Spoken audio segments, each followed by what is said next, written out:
Menzies, ayer y hoy, aprendiendo del pasado. De Menzies, ayer y hoy. Todos los días las noticias económicas giran en torno a la situación de carencia de divisas del Banco Central de la República. Y todavía seguimos esperando, después de que la sociedad votó para que se fueran los que estaban, que se hiciera un detalle, por lo menos de información a la sociedad, de quienes se llevaron los 54.000 millones de dólares que el Fondo Monetario le giró a la Argentina y donde durante la gestión amarilla se evaporaron. Pero además de esperar esto, se sigue esperando que la distribución sea equitativa, es decir, que cuando la gente votó al frente de todos, se estaba preocupando seriamente por el 40% de una sociedad que está en estado muy delicado. Y todo esto no pasó. Primero ocurrió lo que ya conocemos de la pandemia, pero después hubo una inercia y una quietud en el gobierno que fue haciendo que se modificaran 3 ministros de Economía hasta llegar Massa, que es el tercero, y ahora todo parece que gira en torno a tener reservas de dólares para respaldar el peso. Muy raro, demasiado raro, porque nosotros fabricamos nuestro propio peso.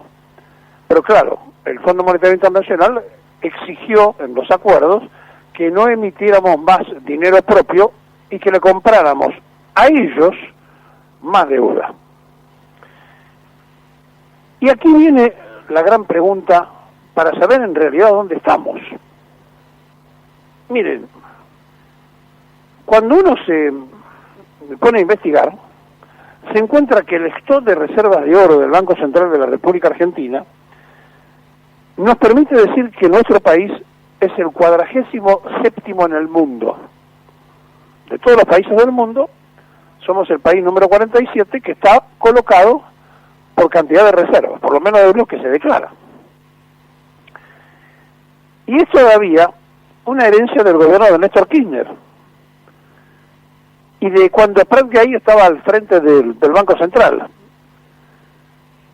porque luego de aquella época de la convertibilidad de Domingo Felipe Cavallo, se dejó de tener reservas en oro, y recién en el 2004 se decidió diversificar las reservas acumuladas en el Banco Central, que tenían 0.3 toneladas de oro, y se compraron 54.8 toneladas.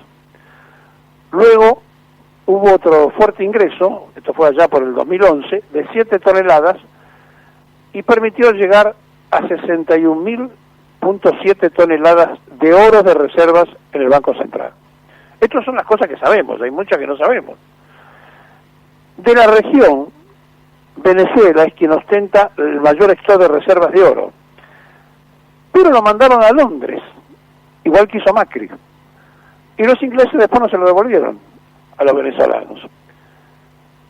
Venezuela tiene 161 toneladas de oro y es el 28º país del mundo en reservas, pero repito, se la secuestraron. Está seguido por México. México tiene 119 toneladas de oro, 32º país del mundo. Brasil, que tiene 67 toneladas acumuladas, el 44º país, superando a la Argentina. Y entonces uno se pone a pensar, si esto es cierto, y si el oro es en definitiva un respaldo real, ¿por qué decimos que no tenemos respaldo? ¿O es que el oro sigue estando en Inglaterra como lo mandó Macri? Y además, ¿cuánto mandó? Porque el Banco Central habría recomprado lo que vendió Macri, según un informe que tiene fecha del 16 de junio del 2021, pero no sabemos si esto es así. La última operación data de abril de ese año, y según datos internacionales, el stock de Argentina lo ubica casi en 62 toneladas. Esto equivaldría, algo así, a unos 4.000 millones de dólares. O sea, tendríamos solamente ese valor en oro. Y me pregunto, ¿cuánto sale sacar el oro de Catamarca, el oro de La Rioja, el oro que tiene la Argentina? ¿Se le ocurrió alguna vez a alguien en el país explotar los yacimientos de oro y fortificar la reserva de oro? Claro, en un momento determinado el dólar tenía respaldo oro, hasta que llegó un presidente de Estados Unidos y dijo, se acabó el respaldo oro, no hay ningún respaldo más. Y entonces esa moneda no tiene ninguna clase de respaldo que no sea el trabajo del pueblo norteamericano.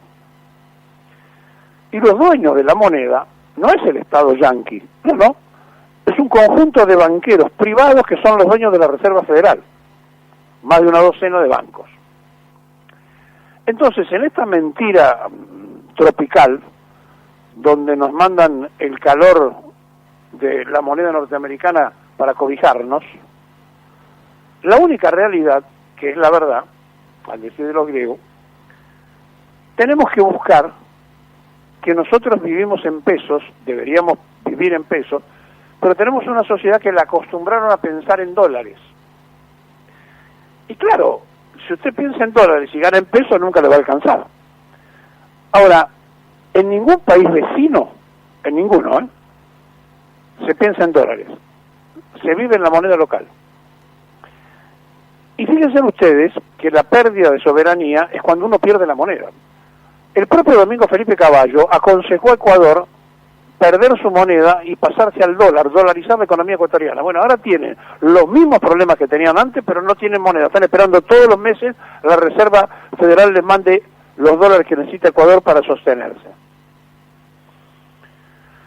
La pérdida de la moneda es una pérdida de la soberanía. Ahora, en la Argentina se ha emitido, pero para mandar la plata a la timba financiera, no a la productividad. Y entonces cometemos el error de escuchar a los tecnócratas en lugar de escuchar a aquellos que tienen en la cabeza la realidad del análisis para la productividad. Entonces, un país que es rico y está empobrecido tiene tremenda falencia en su clase dirigencial. Estas falencias de la clase dirigencial son por desconocimiento, por mala fe, que es mucho más grave, o directamente por ignorancia genérica de cómo circula en el mundo la economía.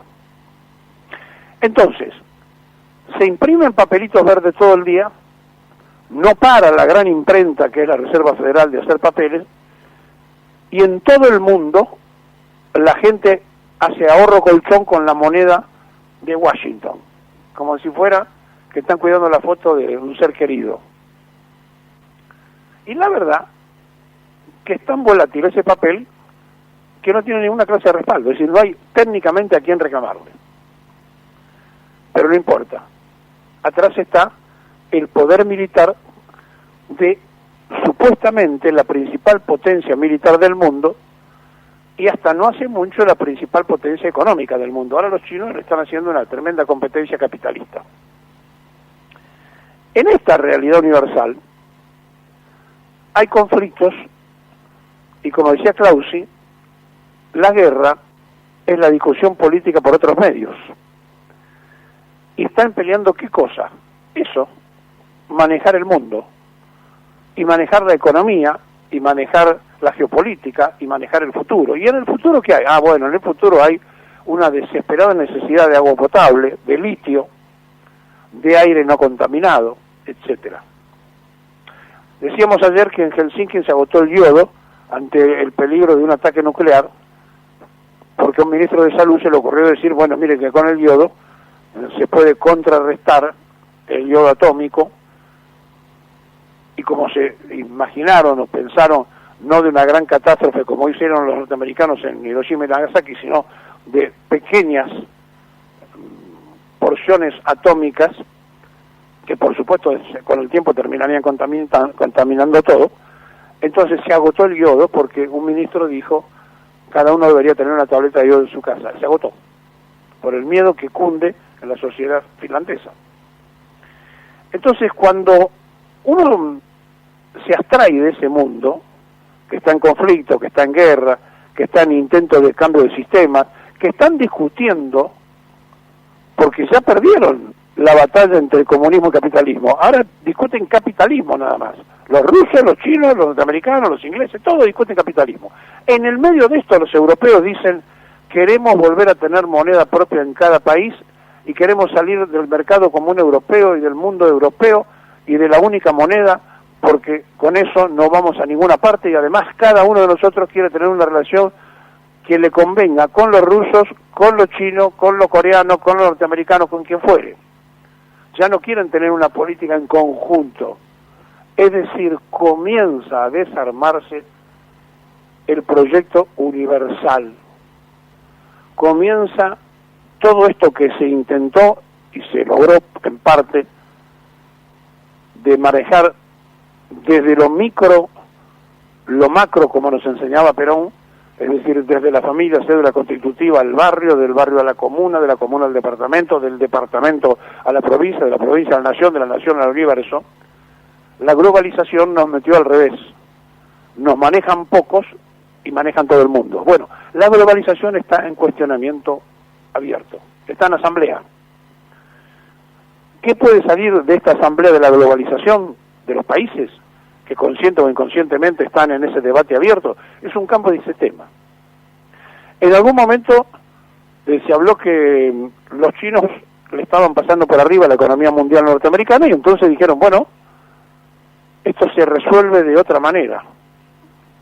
Hay que crear un conflicto bélico porque allí todavía nosotros, los norteamericanos, tenemos el poder militar. Y cuando le dieron la excusa a los rusos en su invasión a Ucrania, salieron a respaldar a la OTAN, y decir, bueno, este es el momento, el tiempo, la forma de ver cómo hacemos. En el mientras tanto se destruye Ucrania, que tiene una tremenda coincidencia con la Argentina en las cosas que tiene. Por ejemplo, tierras raras, hay pocos países en el mundo que lo tienen. La Argentina lo tiene y lo tiene también esas tierras raras Ucrania.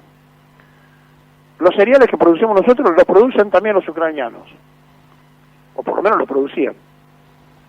Las riquezas mineras son parecidas, el desarrollo atómico casi igual. Notable las coincidencias hasta en los colores de la bandera con los ucranianos.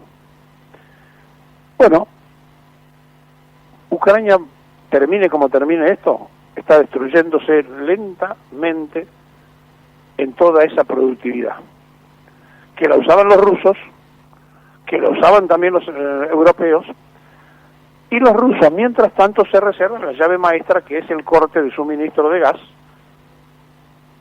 para que el invierno que se aproxima en Europa lo paguen caro los países que le bloquearon la economía a nivel mundial, sobre todo en Inglaterra, donde los ingleses aprovecharon, como de costumbre hacen los piratas, y se quedaron con la fortuna de los rusos, que era muy grande, en Londres. En esta ajedrez fatal, en este tablero universal y mundial, nosotros somos mirados no solo por el embajador norteamericano todos los días que visita una provincia y la marca en un mapa que tiene con una banderita, aquí ya estuve y tiene tal riqueza, sino por varios en el mundo, porque tenemos lo que el mundo precisa. Pero como además nosotros estamos sin entender de qué se trata, vivimos peleándonos todos los días por cosas superficiales, y un día nos vamos a dar cuenta que hemos comprado conflictos externos, que hemos incorporado problemas inimaginables, y que la fragmentación es aprovechada para sacarnos el agua potable, el litio, el oro, lo que haga falta. Ni le cuento la producción en la Antártida Argentina o la producción en el continente antártico en general. De esto se trata. El árbol nos tapa el bosque, estamos todos los días entretenidos en la cuestión menor y no hay una dirigencia nacional que esté a la altura del tiempo y de las formas. Porque porque mientras el presidente argentino fue y le dijo a Putin, sean ustedes bienvenidos, somos la puerta para sus negocios, ayer en Naciones Unidas se votó en contra de Rusia. Ayer decimos una cosa, hacemos otra, todo el tiempo, porque no hay política externa, y no puede haber política externa cuando no hay política interna, y no puede haber política interna cuando no hay soberanía política, y la soberanía política se logra con independencia económica, y no puede haber independencia económica si no sabemos para qué queremos ni para qué tenemos el oro en las montañas y en el Banco Central.